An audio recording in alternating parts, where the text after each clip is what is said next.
Please leave a comment and click the like button. It really helps the algorithm introduce these stories to new people. Thank you. The horrifying secret started on the 4th of July. In every neighborhood, on every street in North America, there is that one person who just doesn't fit in with the rest. Sometimes they are an elusive recluse that rarely ventures much further than the mailbox. Sometimes they are a grumpy senior citizen who seems to hate all things fun. On my street, that person is Mr. Thomas. He is an elderly man who is always found either in his home or sitting on his back porch. He detests people even stepping a foot on his property and has been known to threaten civil action against those who antagonize him. If you ever had the police show up on a noise complaint, you can bet Mr. Thomas made that call. If your ball or frisbee went over his fence, then you might as well kiss it goodbye, because you were never going to get it back. This caused all the children of our street to fear and despise him. He was the grumpy boogeyman of Wilson Street. It is sad, really, because us older children remember a time when none of that was the case. When I was a boy, Mr. Thomas was the sweet old man from down the street. Whenever you walked by, he was always on the front porch with a smile on his face, ready with a friendly wave and a pleasant hello. Mrs. Thomas would always have treats on hand, and nothing could beat her homemade gingerbread cookies. When it came to Halloween and Christmas, no one went more all out than the Thomas house. They were the shining jewels of the neighborhood and beloved by all. That was until 6 years ago, when everything changed. It was a pleasant 4th of July evening, and everyone was coming back from the fireworks. We could hear a series of loud cries coming from the Thomas house. My parents and I rushed over to find Mr. Thomas sitting on his back porch with his face covered in tears. My parents asked what was wrong multiple times, and he just kept repeating the words, "She's gone." It didn't take them long to know who he was talking about, and they rushed in expecting to find Mrs. Thomas on the floor having suffered a heart attack or stroke. However, multiple searches of the house turned up empty. They asked him again and again where she was, only to get the same answer of gone. The police came and took over questioning from there. However, they received no better answers than my parents had. After days of questioning and investigation, the police were forced to let him go, having no evidence of foul play. The neighborhood was abustle with rumors and theories about what happened to Mrs. Thomas. The most rational one was that their marriage had been struggling for years until finally she snapped and abandoned him. The other theory that became popular among the children was that he had murdered his wife and buried her body in the woods behind their house. I didn't know what theory to believe. All I cared about was that the pleasant couple from down the street was truly gone forever. My parents said it was just grieving, but Mr. Thomas was never the same after that night. He became a hermit overnight, not wanting to be seen by the public. His favorite chair on the porch became forever vacant, and his garden withered from neglect. When October came, you would not find so much as a rubber bat as a decoration on his door. The Thomas Christmas party that was once treasured tradition was now little more than a memory. It would seem that Mr. Thomas's love of holidays had vanished with his wife. However, the holiday he hated the most was, of course, the 4th of July. If he even heard so much as a firecracker, he would send a call to the police station. For several years, he sent out a petition to ban all fireworks displays in town. Those petitions never saw more than his solitary signature lining its pages. Eventually, he just stopped trying altogether. That was when the wind chimes started. Overnight, he seemed to become an avid collector of every wind chime on the market. At first, it seemed promising that perhaps picking up a hobby was the old Mr. Thomas coming back, This was, however, not the case, as his smile never returned. He placed wind chimes on every one of his doors and windows. Some people thought this was his way of getting revenge for the fireworks, as when the wind blew, even a big banger seemed quiet compared to the clangs coming from his home. A few people debated on making a petition of their own, but in the end, no one had the heart to do it. Whether from fear or pity, everyone wanted to leave the old man alone. All that changed this 4th of July. My parents found a movie in my room with X's as the rating, instead of PG-13, and as such, I was forbidden to attend the fireworks display. I sat in my room blankly staring at the television, when the strangest thought went through my brain. This must be how Mr. Thomas feels all the time. I grew sad remembering the man who once was. Today would be the hardest and loneliest day of the year for the old man. I could just picture him, sitting all alone in his empty living room, and I felt a great sense of pity for him. Then an idea that would make my younger peers faint entered my mind. I wanted to go and try to comfort him. My parents barred me from attending the show, but that didn't mean I had to remain in the house. I simply shrugged, then made up my mind to go and at least try to visit him. The streets were unnervingly dark and quiet. With everyone down at the park, the neighborhood felt more like a ghost town. The thought sent a strange chill down my back, and I quickened my pace. Mr. Thomas's house was the only one on the street with any lights on, and I knew he was home, as if I had any doubt to begin with. I walked slowly up his driveway and knocked gently on his door.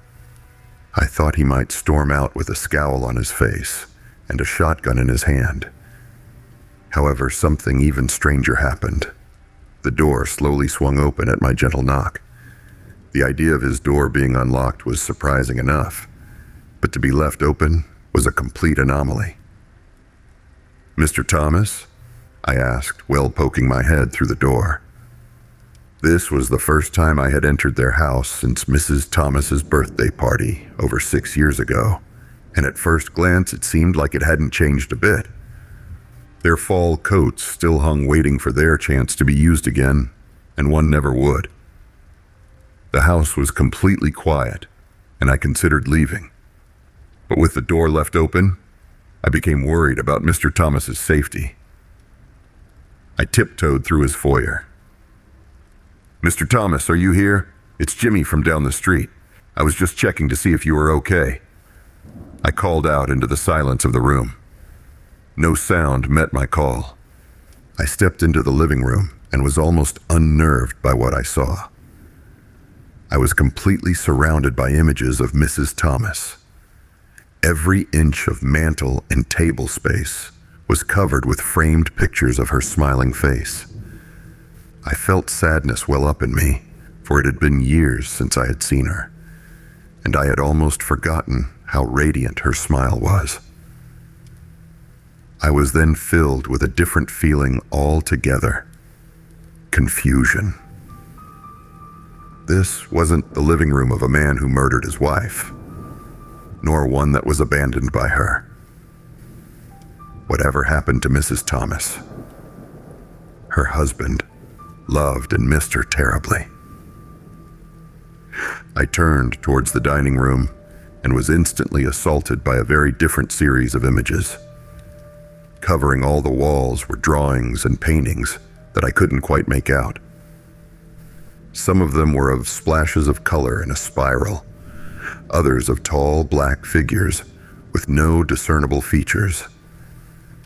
The images that unnerved me the most were of a pair of black and purple orbs.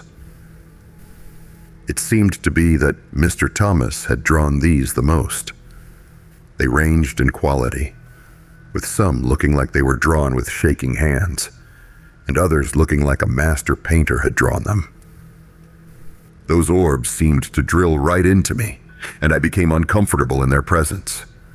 The drawings were so erratically placed on every inch of the walls that they radiated with a single word: madness.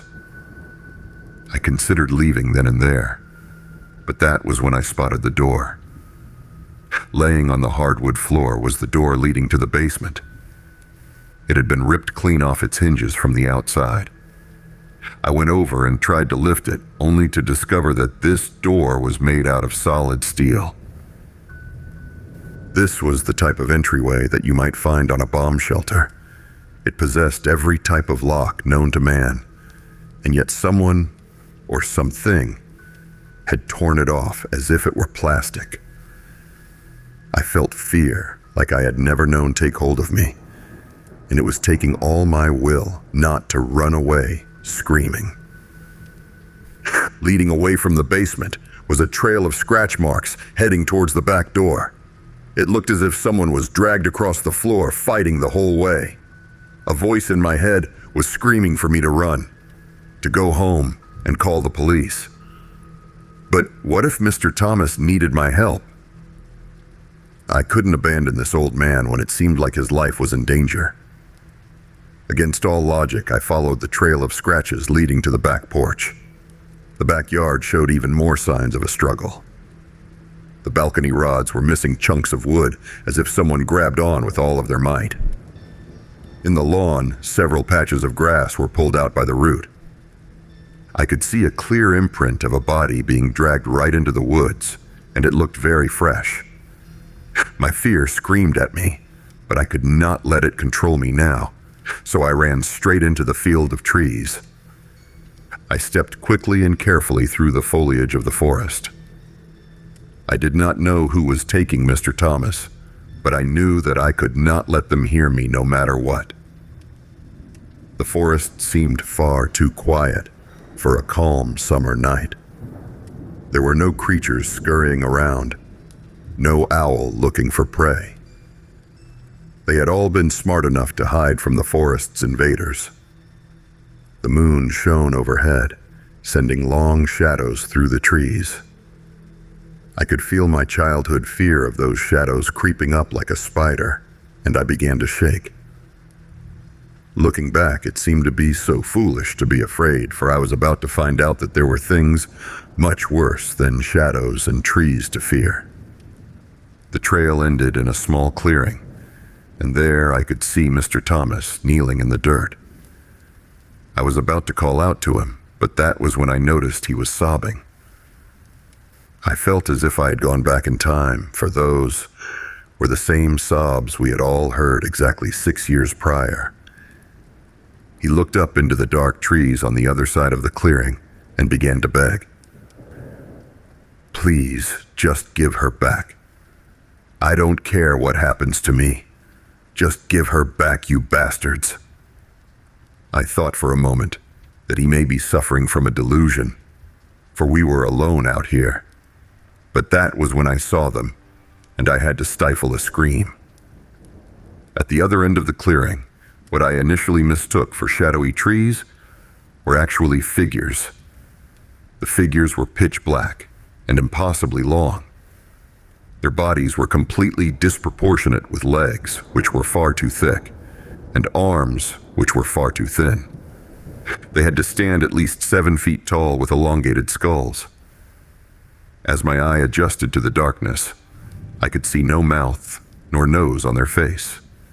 They seemed to be covered in a layer of thick ooze. That was when I got a whiff of their scent and almost gagged.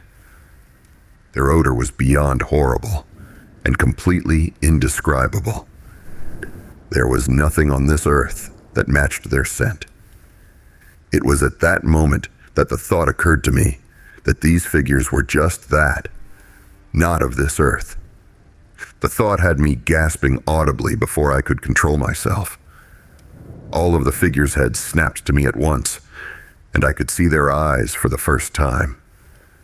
My blood turned cold in my veins as I stared into those eyes, and in an instant, I understood what those orbs in the drawings were. Their eyes were as black as their skin, and yet held a strange violet sheen to them. These were eyes that had seen countless worlds and galaxies. Eyes that held the secrets of the universe. And now they were focused on me.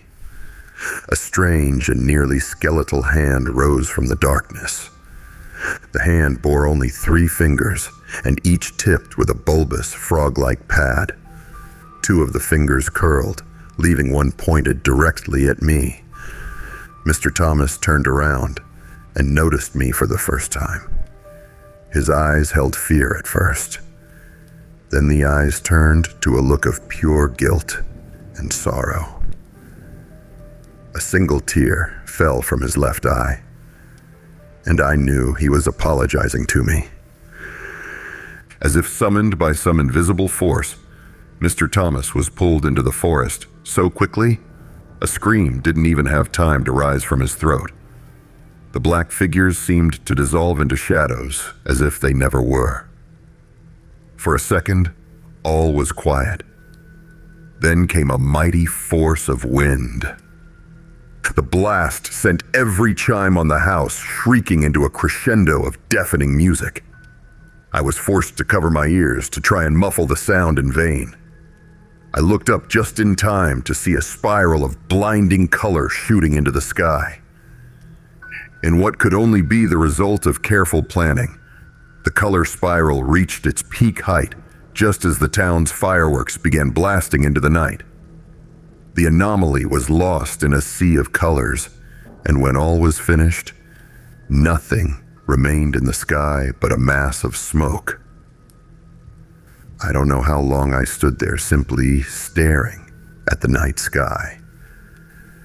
Eventually, my natural instincts kicked in, and I slowly made my way home so my parents wouldn't know I had left. I told them nothing when they came home. I debated on telling the authorities about what I saw, but would they believe such an impossible tale from a boy of barely 13? I thought not.